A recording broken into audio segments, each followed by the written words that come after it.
plate is won, like literally.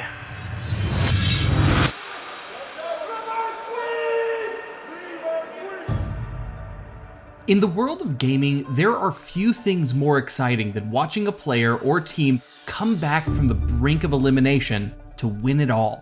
Everyone loves a reverse sweep, and at the Call of Duty League's Stage 5 Major, fans were treated to the greatest reverse sweep of all time. This has been unbelievable, perhaps one for the history book. Minnesota RØKKR fought their way back from an 0-4 deficit to take the tournament in a stunning 5-game run against Toronoto Ultra, one of the best teams in the league.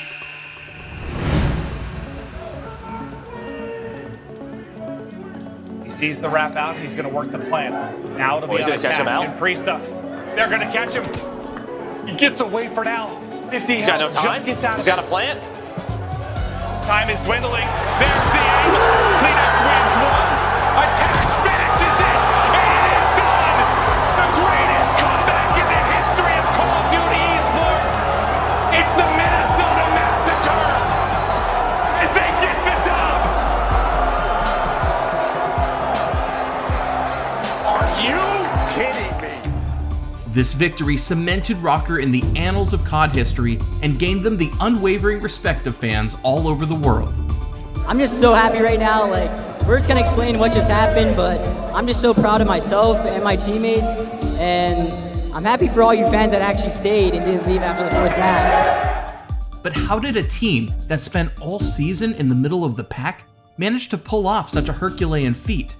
Let's take a look beyond the clip.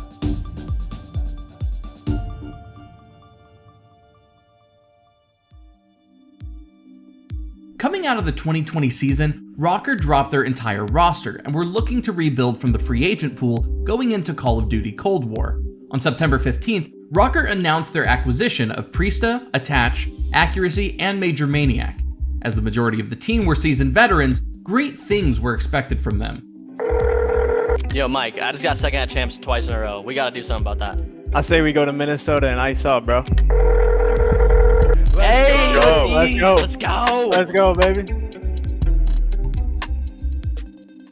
Unfortunately, those high expectations did not come to fruition. After a disappointing first stage, in March, RØKKR decided to bring on rookie free agent Standy and immediately field him in lieu of Major Maniac. But while the team saw momentary improvements throughout Stage 2, they fell into another slump in Stage 3. Major Maniac then came back onto the main team, and Accuracy found himself on the bench. That wasn't, the level we wanted to ascend to, and we thought going into Stage 3 we would make those gradual improvements to kind of, get to the level we want to be at, but it just didn't end up being the case. So with that being said, we've decided to move Accuracy to the bench and bring Major Maniac back into the starting lineup. By the time the Stage 5 Major came around, the new roster had only played together for a few months, and had yet to take a major victory off of the top 3 teams. But as the last major of the regular season approached, RØKKR were feeling pretty good. Going into Major 5, I think it was the most confident we've all been, just in ourselves and just us, how we've been performing as a team. I mean, prior to that, our scrims were the best they've ever been. So yeah, for me personally, I was very confident going into that event because I just knew based off the practice we were getting, it's the best we've looked as a team as a whole. So definitely confident. Their first match was against COD League frontrunner Atlanta Faze, the #1 team in the league, and one of the few that RØKKR hadn't been able to overcome. Maybe we continue on. They can't. That is the game. RC's in a BZ. They line them up. 2 for Arcades as the final second goes through. Faze remain perfection. As their first game of the major started, most fans discounted RØKKR. Looking to see them deal the damage today, and again, whether they truly do it in what a lot of people are expecting to be a 3-0 fashion, I feel that it may be a lot tighter than everyone thinks. Again, Atlanta Faze coming into this competition with clear-cut favourites, but their opponents today, Minnesota RØKKR chance. There's a lot of murmurings in the back rooms that they're one of the teams to watch here in the competition. But it became apparent they weren't to be dismissed. There may be one last hope. The seconds are ticking over. You know it. RØKKR, they've gone and stolen map 1, and it was not an easy affair whatsoever. Faze pulling it back slowly but surely. An incredible comeback. Going up 2-0 against the tournament favorite, RØKKR looked to close out their first victory against Faze, but Faze weren't going down without a fight. Who's that? Sim, come on, man, get a move on. We've got Hardpoint to play, mate. Priester, though, he's not quite out of this yet. There's the kill, Standy, the last contest, and my God, as clean as ever. Atlanta Faze, a swift 3-0, and Control remains their game mode. RØKKR came back swinging, and soon, the little team that could dethroned the champs. They took the fourth game and won the match in the biggest upset of the season. Can he find any members of Faze? Here comes Priester. Priester gets two. Priester gets two, and Major finds the next, and it's all four down for Faze. And we've got the lead going back into the hands of RØKKR. And then now, Chance, they are moments away from victory. What an unprecedented upset this would be in the league here in the Major, and it is not over yet. You've still got to get a good break now for Faze. It is now 10 seconds for the win for RØKKR to upset the Titans. No one is in position to get it on Chance, and I cannot believe my eyes. I cannot believe what we are about to see. And ladies and gentlemen, RØKKR have gone and done it. What a sensational upset so early on in the tournament here. Major 5. You've already got your champions headed to losers. An unbelievable showing from Minnesota RØKKR. I'll bet that bar is on fire right now. Not only did RØKKR beat Faze, but they managed to do so outside of a Game 5, a feat that no one else had accomplished all season. Now, you guys just did something to Faze that nobody else has done, and you beat them in fewer than 5 maps. What does this win mean? I think this win is just the start of our major run. So one thing I'd say is expect the unexpected. But at the same time, I think this is just the beginning, and we're coming in confident for that match. So I think we got the job done, and now we just got to put our heads down for the next matches. RØKKR's next opponents were the number 2 team in the league, Dallas Empire. And now, well, they got the number 2 team, Dallas Empire, right behind in the standings. That's who Minnesota's got on the chopping block next. And of course, on the flip side for Dallas, they just want to get the win, move on, and get victory for the first time this year. Empire quickly took a map off the underdogs, but RØKKR swung back hard, taking 3 straight wins in efficient fashion. Vivid, Shotsy, they get a couple of kills on the point. Priester, right back into it though, and with that 2-piece, oh my goodness, they've done it. First place yesterday, the second place team from Major 4 right now. RØKKR continue onwards here in Major 5. With 2 major opponents down, the only team that stood in the way of RØKKR in grand finals was the Toronoto Ultra, the number 3 team by points and the other top team RØKKR had failed to beat all season. It's not the team I expected them to be playing in RØKKR. Probably not the team they expected to play, but this will be a new test for them in these deep runs as we get over to our game field keys to victory. Joe, take me through Ultra. Well, stick to the Ultra formula. I mean, they are 4-0 versus RØKKR this season in those matches. They're 4-1 in Search and Destroy. They're 3-1 in Control. They control those game modes. They turn them into victories. And, well, Kleenex, I mean, we saw what he was doing yesterday. This man is playing with pure aggression. He leads the team in first bloods, in kills, hardpoint, and S&D KD this major. The man is popping off. And then Insight and Cammy have dominated the AR battle in Control, specifically around that Game 3. Once again, RØKKR came out strong. Playing hardpoint for Game 1, the map came down to the wire with a differential of only 25 points. In the end, RØKKR was able to cleanly 3-0 the Ultra, claiming their spot in Grand Finals and besting the last of the top 3 teams. The last push down for Ultra. Priester, they line up in front. It's Priester goes in. Major through the kill feed. It's down to Cammy to make the play. He's gonna drop. They have done it. They're all on.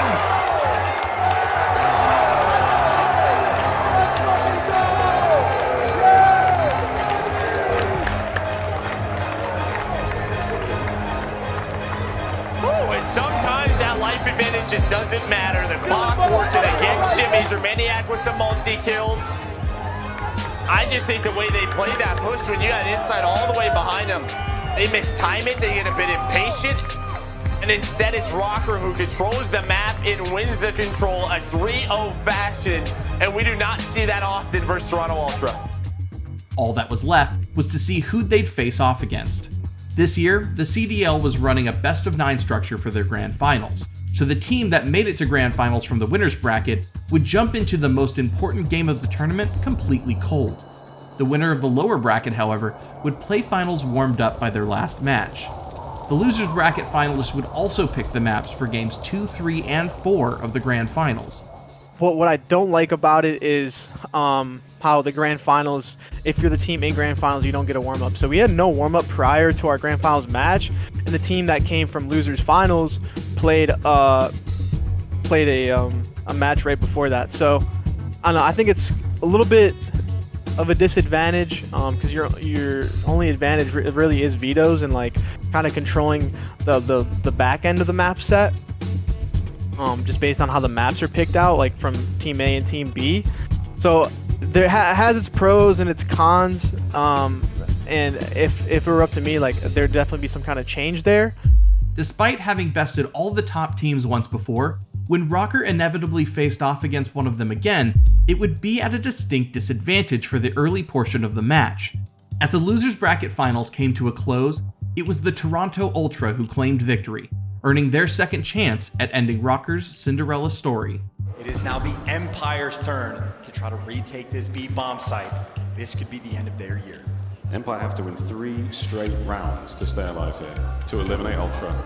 They have 30 seconds to get one of them done. Time not ticking in their favor. Vance slowing him down. Inside finds Ellie. Kleenex finds Vivid. Inside will take care of it, and oh my god, it is done. Toronoto Ultra. The Kings of the North. There will be no worry for them as they have now taken care of the Dallas Empire. No throne to be defended. The Kings have got their throne, and now they've got a shot at taking the crown tomorrow.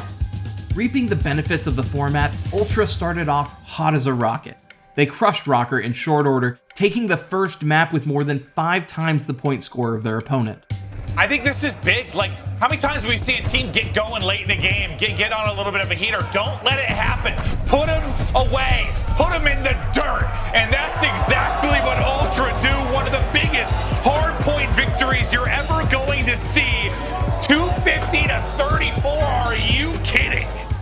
RØKKR had failed to secure their only map pick in the first half, and now stared down the barrel of 3 consecutive map picks from their opponent.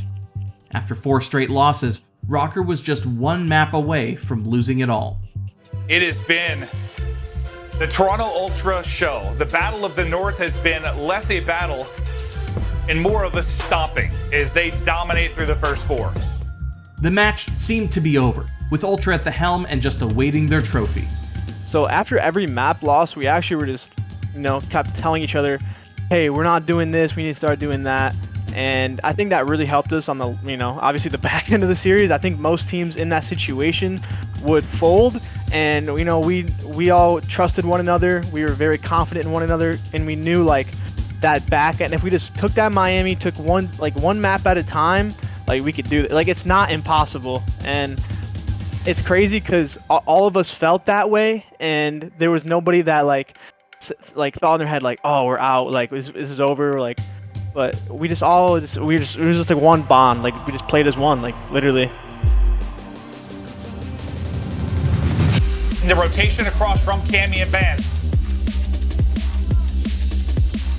Playing very patiently though, so you have a rotation here, but Cammy, he tries to hop the wall, and yeah, they're gonna hear that audio cue, so now it is down to Faze with a cricket hand, and there we go, RØKKR are on the board! Oh, let's hear it, they're on the board!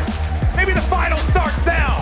They're gonna bring it back, Joe, map by map, get it all the way to a final map! They took their first map and their first step back from the brink, and over the next 2 games, RØKKR managed to give Ultra a taste of their own medicine. And it's Cammy, last alive, 1 versus 4. Gets it down to a 1v3, but 30 seconds to go, and look where Bomb is on the map. Nice read, but it's not gonna matter, because Standy, the movement, the gunny, it is there, and it's 3 maps in a row for RØKKR. I don't know how it's happening. I don't know what kind of magic is in the air, but I'm loving it. As the teams entered into Map 8, there was a noticeable shift in the energy of the arena. If RØKKR could just win this one map, they would tie it up and have a chance at the reverse sweep. This has been unbelievable.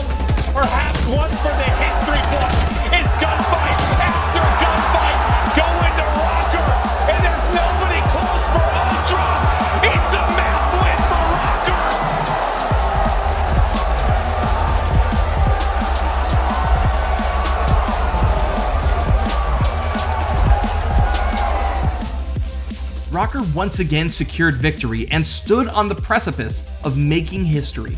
No one in all of Call of Duty esports had ever come back from an 0-4 deficit to win a match. And now, it was possible. You know, bringing back from 3 maps, I just knew if we win that map, going into Game 9, last map, S&D, tournament life on the line, like for everything, I just knew we were not losing it at, like, we were just not losing. The last map of the series was a search and destroy on Raid. Historically, Ultra was the better team at S&D, and Raid was their best map for the category, but RØKKR had a momentum that just couldn't be stopped.